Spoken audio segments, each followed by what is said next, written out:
Hi golfers, Nick here from Nick Taylor Golf. It's Friday, so welcome to another lesson on golf tips. Today I'm at Risebridge Golf Club. I'm out on the golf course. I'm going to try and play a few holes, and on the way round take a few videos, some of the shots I'm hitting, but also try and answer some of those questions I've had in recent weeks regarding stack and tilt. So I've been doing golf tip videos on a Friday now for a year. I think this is lesson number 44, so almost one every week for the past year, and a lot of those lessons have sort of focused on stack and tilt. So I'm going to try and answer some questions I've had recently. It's very difficult sometimes on YouTube to answer the comments in writing and try and get your point across. So I'm going to try and do it today out on the course. Also, I'm going to put some videos on the screen, some pictures that also help explain my point. So I'm out on the back nine at Risebridge, so I'm going to video some of these shots. So we've got par 4 here. So the first video I did in these series of lessons was on the driver for stack and tilt, and a lot of the comments I've had on that video has been really positive, and it's really helped a lot of golfers.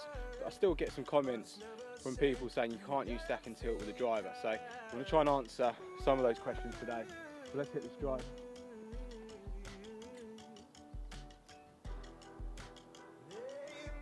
So slight dog leg right to left, so you want to probably favour the left side of the fairway.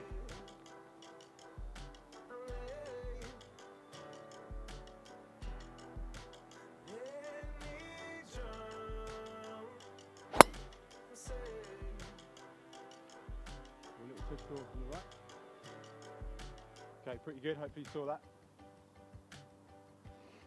Okay, so hopefully you saw that on the camera there. Right to left shape, hit it pretty good. It's in the centre of the fairway now.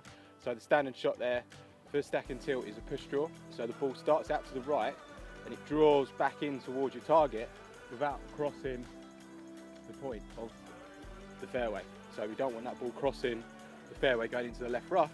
If we're playing a push draw, we want it to start out right and draw back into the centre, which is what that ball did.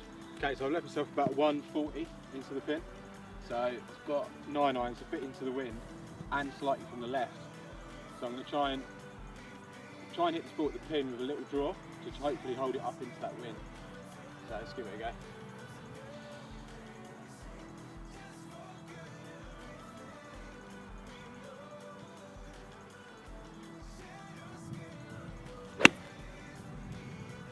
Pretty good line. Has it got enough club? Yeah, front of the green, so not too bad there. I played that shot how I wanted to, made a good contact, which we'll come on to as we go around talking about the strike there. But yeah, pretty good shot, front of the green, give himself a chance for a birdie. So a common question I get asked all the time is, why do not more players win on the PGA Tour that play stack and tilt? And I think to win on the PGA Tour there's a lot more factors other than just hitting a golf ball. You need a bit of luck, you need the putts to drop, you've got to have a great short game as well, and you're competing against 120 guys on average per week, so to beat every one of them is not an easy task. So over the years there's been plenty of stack and tilt victories on the PGA Tour. Not many in the last few years, but there's still a lot of players that Mike and Andy coach and work with. But it's not just about the technique of hitting the ball, you need to be able to putt as well, and I think that's really key. On the PGA Tour, if you look at some of the best putters, they often have the most victories as well. So it's not just about hitting a golf ball which enables you to win on the PGA Tour.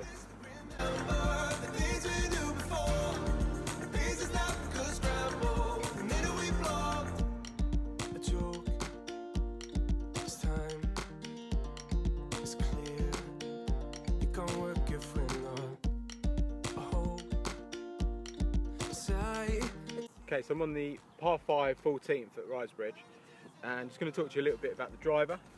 So one of the misconceptions is you can't hit down on the driver, which first of all you can. That some of the best, or the PGA Tour average of angle of attack for a driver is between 1 and 2 degrees down. So the best players in the world are actually hitting very slightly down on the golf ball. They're not going very steep into the ball, just as the club comes in, just slightly on its way down, or even level to the ground. But they're certainly not getting very steep into the ball, that's for sure. So one of the misconceptions is with stack and tilt that if you have your weight forward, that you're going to hit down on the ball. And I can kind of agree with that, because the more weight you have here, the likelihood is you are going to hit down. But if you check the position of my head, which is really key here, when I'm setting up, I haven't got my head sort of in line with the golf ball. My head's behind, so I've put my low body weight forward, but I've actually got a side tilt with my spine. And I think that's quite key, because I see a lot of golfers when they set up, they lean back, as opposed to just bumping that hip forward. This hip's slightly higher than the right, gives a slight side tilt away. And in the golf swing, I'm going to try and maintain my head position. So I'm not going to be trying to hit into this golf ball with all my weight like that on that side. I will be with my lower body. And if you look at the best drivers of the golf ball, through impact, their lower body is pushing up in front, so they're pushing up off the ground. The legs are straightening, the belt buckle's raising, which does help to shallow the angle of attack. If I was to swing through and move my head through, that would be quite a steep way to deliver the club into the ball. But actually, the handle position, if you look at the best golfers, is probably at its lowest at this point. And from here, as the low body sort of pushes up off the ground, the handle starts to raise, and the handle's actually raising by the time it hits the ball. Even though they may hit down slightly, the handle's raising, the lower body's pushing up to help shallow the strike. So I totally understand that some players do struggle with stack and tilt with the driver, but I think they're probably not doing it right. I think they're probably swinging through, leaning too much this way and sort of getting too steep on it. I imagine that's what's happening if they're struggling, because I think my driving is one of the strongest parts of my game. I try and keep my head centered, I try and push my lower body through, I try not to rotate the face too much, I try and keep the club face pretty square, try and keep quite a flat left wrist as I hit through. So let's give it a go. So as I set up here, ball position, left shoulder or left heel, lower body push forward, just give that slight spine tilt, try and keep centered with my head and push my lower body through. Okay, that's a pretty good one. Really good. Straight down the middle, slight draw, I think it's just finishing the left side of the fairway. So pretty good drive there. Like I said before, my driving is one of my strongest parts of the game, so don't necessarily agree with the statement that stack and tilt doesn't work for the driver. So I found myself on the left side of the fairway here on 14, par 5, about 200 yards in. So a question I had recently on YouTube was from a chap who said, why do the best players in the world not use stack and tilt? And what I would say to that is, a lot of the golfers, the best players in the world, they have certain moves in their swing which are stack and tilt, if you like, certain key moves. So if you look at the best golfers, for example, as they hit the golf ball, their weight's on the left, their hands forward. If you look at their backswing, as they swing back, their shoulders turn on a tilted angle, their hips turn on a tilted angle. Majority of the golfers, the longest hitters anyway, they straighten their back leg in the backswing. So a lot of these moves and a lot of the lessons that I coach, I use the best players in the world as examples for certain different parts. They may not all have the model swing, but there's certainly key parts to their swing which are very stack and tilt. And one of the key things about stack and tilt is that we don't teach everyone to swing it the same. We have a system to help golfers improve, starting first of all with contact more than anything, because the best golfers always make good contact. So they always hit ball first, then ground. Very rare you see one of the best players in the world bat a shot 30 yards short of the green, but you do see them miss right and left.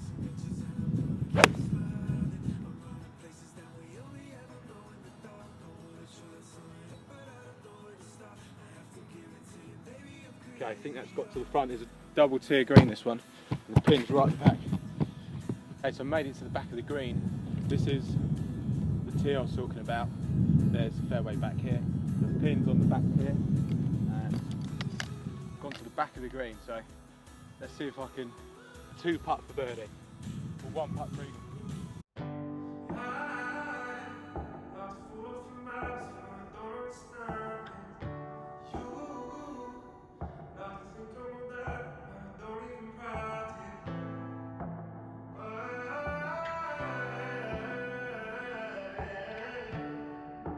So I'm out on the 15th hole here, in the middle of the fairway.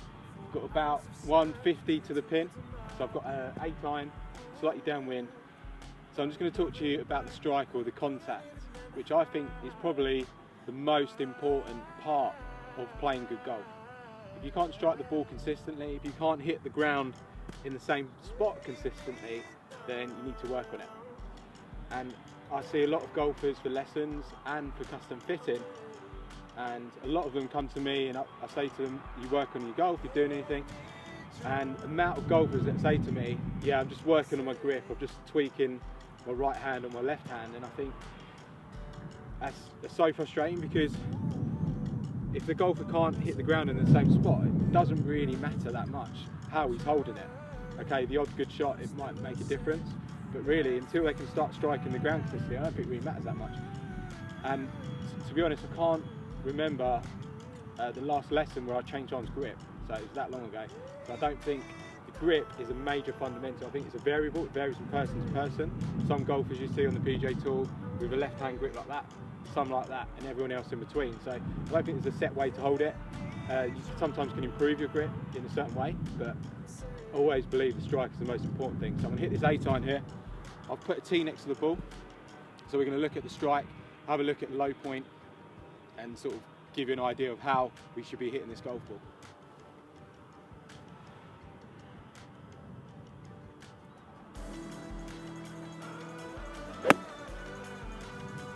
Okay, it's a pretty good shot. Right edge of the green. Yeah, not bad. Okay, so I'm not sure if you can see that, but the ball's here.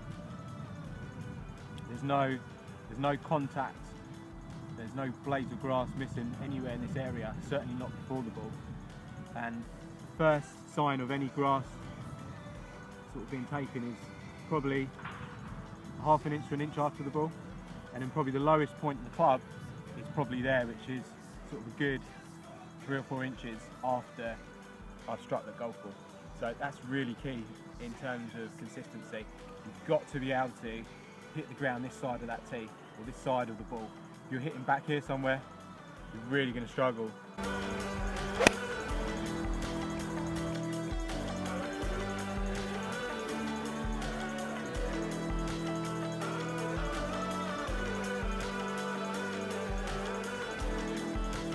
Okay, so I'm in the 17th fairway here. Got about 90 yards to the pin, so I've got my 54 wedge. So for this shot, ball position, as I've talked about before in videos, 2 to 3 balls back from my left shoulder or my left heel. I'm standing a little bit closer or narrower with a wedge, so the ball appears further back than it would do if I was hitting a longer club. But I still set up same, weight slightly on the left, hand slightly forward, try and keep my weight here, try and keep my head centered, and then push my weight through into the finish.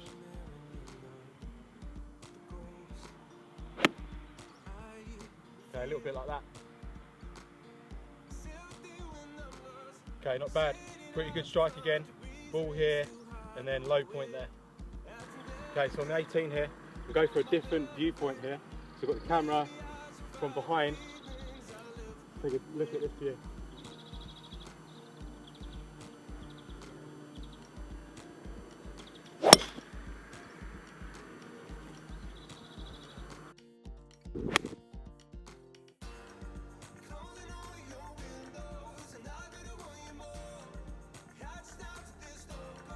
So thanks for watching, golfers. I really enjoy doing these videos out on the course, a bit of fun for me as well. Try and get some different angles, hopefully give you golfers some idea about second tilt. Hopefully I've answered some of your questions that I've had over recent weeks.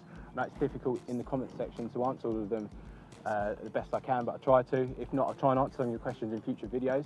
Or in the meantime, if you want to, I do offer online video analysis via my website. So I coach many of you golfers around the world. So if you want to get involved in that, I'll put the link in the description below. You can do that via my website. But in the meantime, golfers, enjoyed this video, please give it a thumbs up. That really helps me.